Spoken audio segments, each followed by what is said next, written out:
नया साल 2026 और नए नियमों की बाढ़। नमस्कार, आपके साथ मैं हूं सुरभि शर्मा। स्वागत है आपका टीवी 9 डिजिटल पर, जहां बैंकिंग, खेती, टैक्स, डिजिटल सेवाएं, सोशल मीडिया, सैलरी और सब्सिडी यानी आम आदमी की जिंदगी से जुड़ा लगभग हर सेक्टर अब बदलने वाला है। और यही बड़ी खबर है।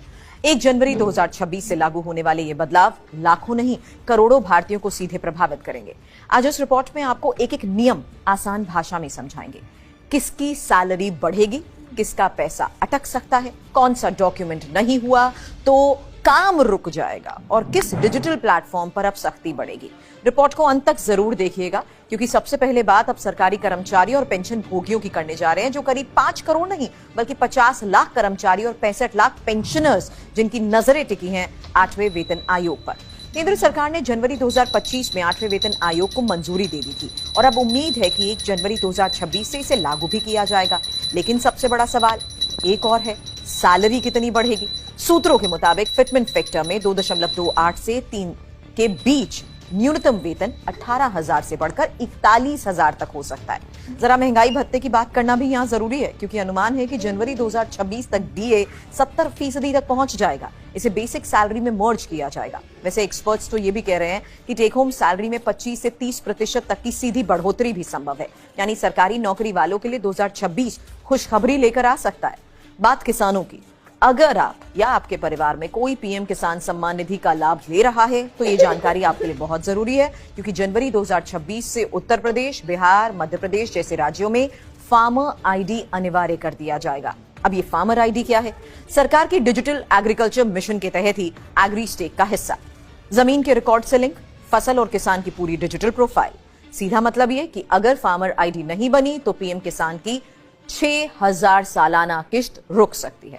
सरकार का टारगेट क्या है? मार्च 2025 तक 6 करोड़ फार्मर आईडी, और जनवरी 2025 तक ही 1 करोड़ आईडी बन चुके हैं। यानी किसानों के पास अब ज्यादा समय नहीं है।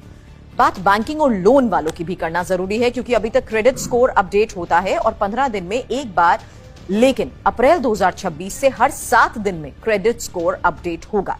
आरबीआई के ड्राफ्ट नियमों के मुताबिक क्रेडिट रिपोर्ट अपडेट होगी 7, 14, 21 और 28 और महीने की आखिरी तारीख को।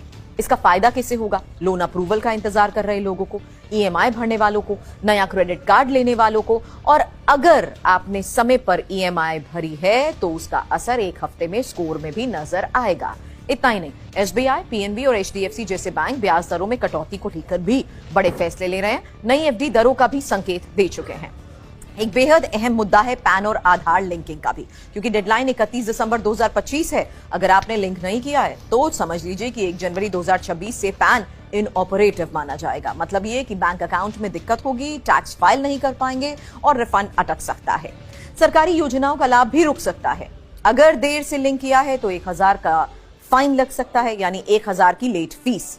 साफ संदेश है, अभी लिंक करिए, वरना बाद में थोड़ी दिक्कत हो सकती है। डिजिटल यूजर्स के लिए भी खबर है, क्योंकि सरकार ने मैसेजिंग एप्स पर सख्ती बढ़ा दी है। व्हाट्सएप, टेलीग्राम और सिग्नल यूजर्स के फोन में 90 दिन तक एक्टिव सिम होना जरूरी है। नया नियम क्या कहता है? फरवरी 2026 के आसपास लागू हो सकता है ये। इसके अलावा वेब वर्जन हर 6 महीने में ऑटो लॉग आउट। सरकार का तर्क है फ्रॉड रोकना, फर्जी अकाउंट्स पर लगाम लगाना, साइबर सिक्योरिटी को मजबूत करना। सरकारी सेवाओं की जब बात हो रही है तो यह भी जान लीजिए कि 2026 से कई राज्यों में राशन कार्ड अब आवेदन पूरी तरह से ऑनलाइन हो जाएगा। नाम, पता, सदस्य जोड़ना सब डिजिटल होगा। लाइन, दलाल और के चक्कर में अब नहीं पड़ना पड़ेगा। यानी ये सब धीरे धीरे खत्म होगा। सरकारी स्कूलों में भी अब टैबलेट से डिजिटल अटेंडेंस लगेगी, रियल टाइम मॉनिटरिंग होगी, फर्जी हाजिरी पर भी इसके जरिए रोक लगेगी। बच्चों से जुड़ा एक बड़ा मुद्दा है यहाँ पर। सरकार 16 साल से कम उम्र के बच्चों के लिए सोशल मीडिया नियम सख्त करने पर विचार कर रही है। संभावित नियम भी जान लीजिए। उम्र की पुष्टि, पेरेंटल कंट्रोल और अभिभावकों की सहमति। भारत का डेटा प्रोटेक्शन कानून पहले से ही 18 साल से कम उम्र में पेरेंट्स की अनुमति जरूरी बताता है। और आखिर में रसोई से जुड़ी राहत की खबर है, जहां 1 जनवरी 2026 को एलपीजी सिलेंडर के दाम बदल सकते हैं। अनुमान यह है कि 30 से 40 तक की कटौती हो सकती है। फिलहाल कीमत 850 से 943 के बीच है, और कच्चा तेल जो कि $60 प्रति बैरल 2021 के बाद सबसे निचले स्तर पर है। ये 2026 की शुरुआत में लागू होने वाले सबसे बड़े बदलावों की एक जानकारी आपके सामने थी, क्योंकि डिजिटल इंडिया, पारदर्शिता और सुविधा, सरकार का फोकस इसको लेकर पूरी तरीके से साफ है। लेकिन सवाल यह है कि आप इन बदलावों के लिए क्या तैयार हैं? आपके सुझाव और इन्हीं बदलावों को लेकर अगर आप चाहते हैं कुछ और जानकारी तो कमेंट बॉक्स में हमारे साथ जरूर जुड़े, वीडियो लाइक जरूर करें और चैनल को करें सब्सक्राइब।